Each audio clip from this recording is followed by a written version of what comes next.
So those who live in Auckland, starting from there, I will wish everyone Happy New Year. Due to all kinds of engagement, I couldn't continue the Dhyāna till now. Hopefully, we can come to this platform more frequently. As we did in the past, we will try to sit at least 5 minutes, of course, not in one go, but collectively. Although sitting is what is now traditionally accepted as a so-called meditation, I'll need to stress you that sitting is nothing special. What is special is the being in the moment of awareness. That's more special. I've been telling some of my friends recently, one could almost say that Buddhism can be summarized or essentialized in 2 words. That is, and they are aware and awake. To be awakened is what we want. That's what actually Buddha, the part of the meaning of the Buddha word Buddha means, awake to the truth. And in order to achieve that, the path is habituating oneself with being aware. Almost everything can be distilled to this 2. If you have this 2, then I think you have a life in full. Value is what drives us. Some people value diamond, and we get driven by diamond. Other people see value in the state of being aware and awakened. Some people think that's the most valuable. Today, we are sort of doing the Dhyāna with a framework of this idea of freedom. But the word freedom is just so vague and the freedom itself is so subjective. Many times people spend whole life struggling to get a freedom. Isn't that ironic? So what I'm saying is basically freedom can be very chaining, binding. I was just having some conversation with some of my British friends, talked about half an hour about how social media is actually destroying the people, especially the youth. It's the social media such as TikTok that's causing bulimia, anorexia, depression, even suicide. But then just like suddenly the same British people talk about how, poor the North Koreans don't have this social media freedom. Can you see the paradox of us human beings? Sorry, I had to tease some of my British friends. It just came out, sorry. The idea of nirvana in Buddhism is very loosely associated with freedom, liberation. You know, the word liberation, may I liberate all sentient beings. It's used, you know, the word liberation is used to describe nirvana. I have a little doubt about that, but that's another time we can discuss. Shanda Deva said, you know, Jawang Tamji Dunghal, Rawang Tamji Deva, you know, Shanda Deva said, when you are dependent on someone or something, then you have a dukkha, you have a pain. When you are free from being dependent on someone or something, or then you have, I guess.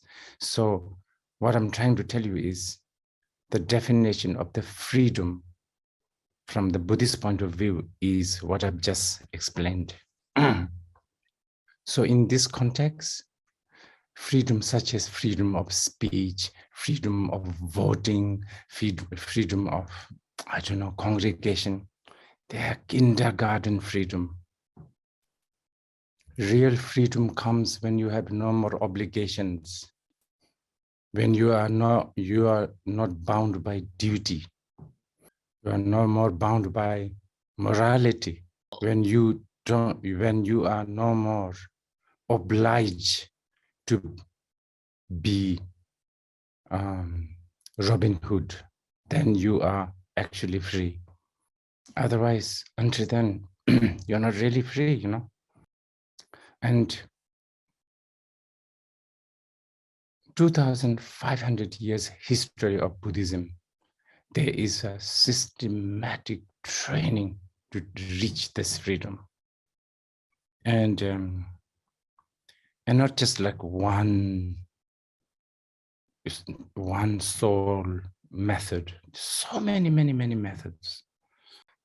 And here in Dhyāna, we are just choosing one such method.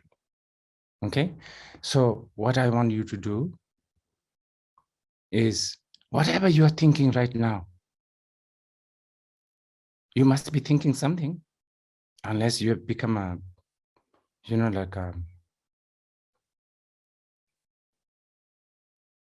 stone, you have to think something. Just be aware of that. Let's say you feel you're not thinking of anything. Even that's a thought. Just be aware of that. I'm just, for instance, I give you an example. I was just thinking about the tennis ball. So the practice here is just be aware of that. Whatever the thought comes, just be aware. I don't care. I mean, by all means, if you want to sit, because that's the habit, right? Then please do. It doesn't matter, even if you're lying down or standing or walking around as you are listening to this, just for, let's say, 20 seconds, something like that, 30 seconds. Let's just be aware of whatever the thoughts. And then, of course, your thoughts will also change. I mean, it's not always on tennis ball, right? It can change to, so whatever you are thinking, next thought, just be aware. Some of you may be thinking, why is his screen moving and driving us like dizzy? I forgot to look for a table, and the time, you know, like there was just about half a minute and I couldn't do it. Okay, so let's do it now.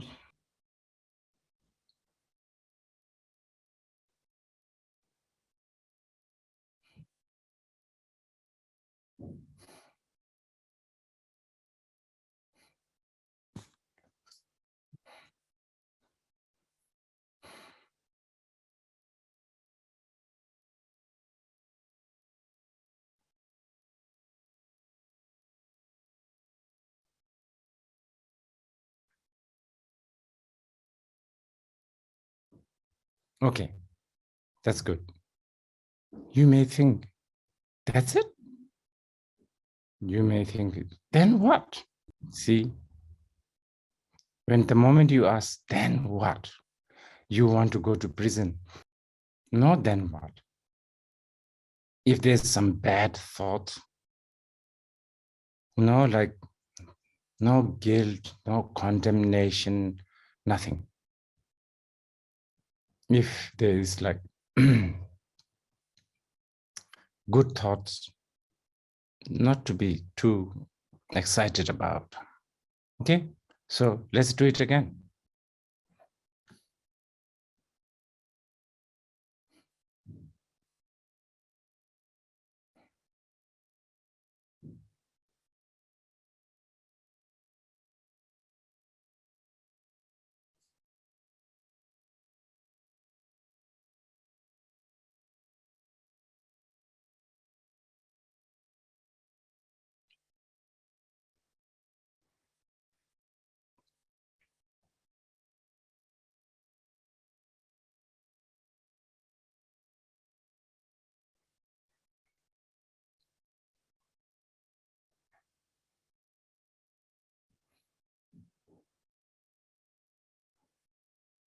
Okay, stop.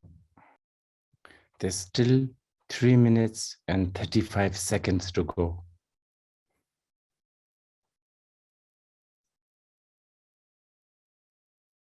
See,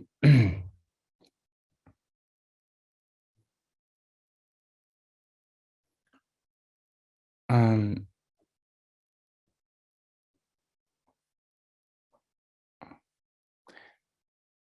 you know, Buddhists don't believe in Satan. There's no like evil force out there. And if you are forcing me to come up with a Satan of Buddhism, then I will say it's the habit. And in this case, the habit of needing to solve, fix, you know, things like, then what? What do I do then? Don't I need to do something about it? You know, like there's a habit of waging war. We have the habit of, yes, I guess you can call it fixing, sorting, I guess, patching up. Well, on the other hand, there's also the habit of, you know, shoulder pat. Good. Good job. That's such an important thing to say, isn't it? Good job. Well done.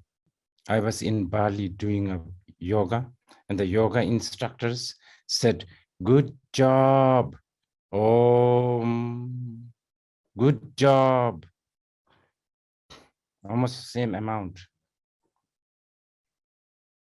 Yes. Good job. You know, this kind of words creates narcissism. Today, you want to hear good job once. Tomorrow, you will want to hear 100. So here, nothing like good job or bad job. I didn't do well, nothing, just aware. Okay, let's be aware something not internal. You know, we were talking about mind. Let's be aware of something external. Like as I watch, as I look at my front, I see my speaker. And then I see these walls and stuff like this. And then the noise, smell, whatever. Let's do that. I mean, let's just be aware. Okay, let's do it.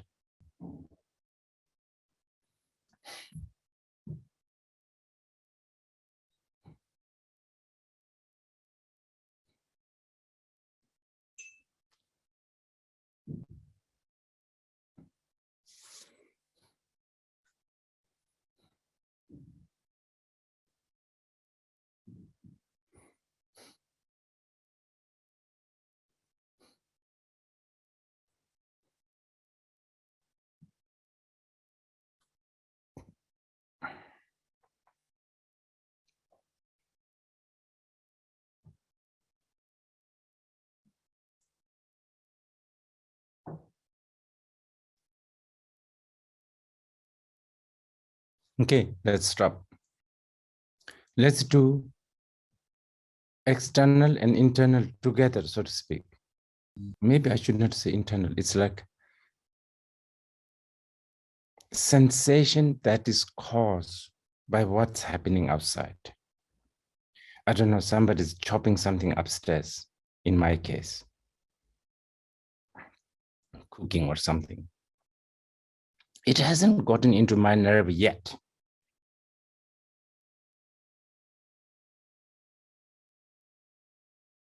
You know, the sensations, feelings, I don't know. Something that your friend said this morning, maybe still hovering on your head and making you angry or depressed or, I don't know, romantic or whatever. Preferably, something that's happening now. Let's do it.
Okay, let's stop. 1 more minute to go. Altogether, we are doing 5 minutes of aware. And I'm telling you, my dear ones, that moment, just simply aware. If you just can bank onto this, if you can just do this, you'll be free. Actually, you can already tell that moment, short it may be, you are already free. This is, empirical. This is experienceable. I'm not telling you a story. And this is what Dhyāna means.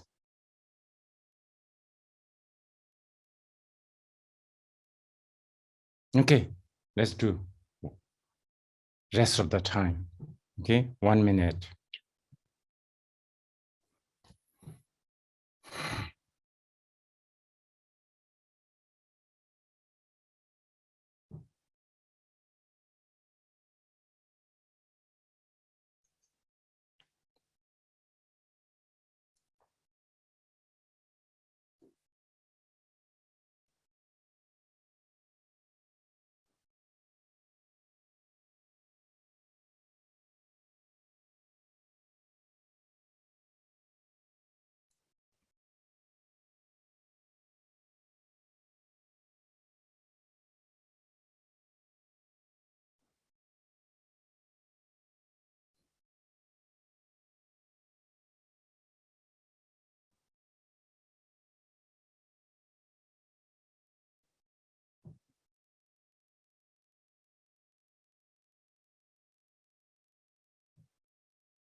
Okay, 1 minute's up.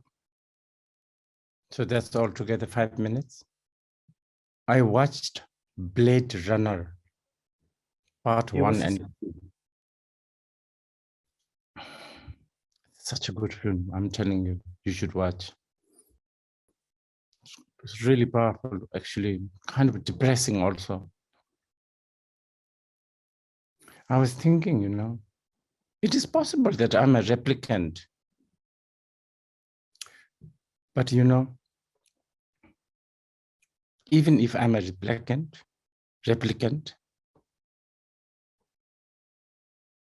as long as I know the value, or yes, as long as I know the value, or as long as I have the ability to do what we just did, I don't mind to be being replicant. It's okay. I'm very happy to be an espresso machine. I don't know whether espresso machine knows to be aware itself. I guess we can program it that way, right? So maybe I, a replicant, is trying to program you, replicants, to be aware of yourself. Okay.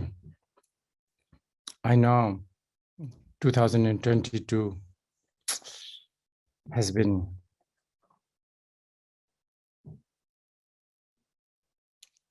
what the Chinese say, may you live in the interesting time. It has been interesting time. I don't know what to wish for you for this coming new year, except I wish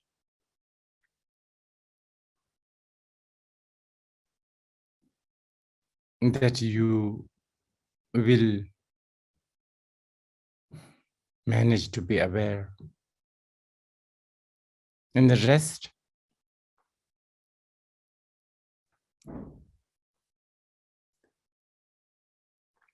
may you all have a much more distant expiry date. And may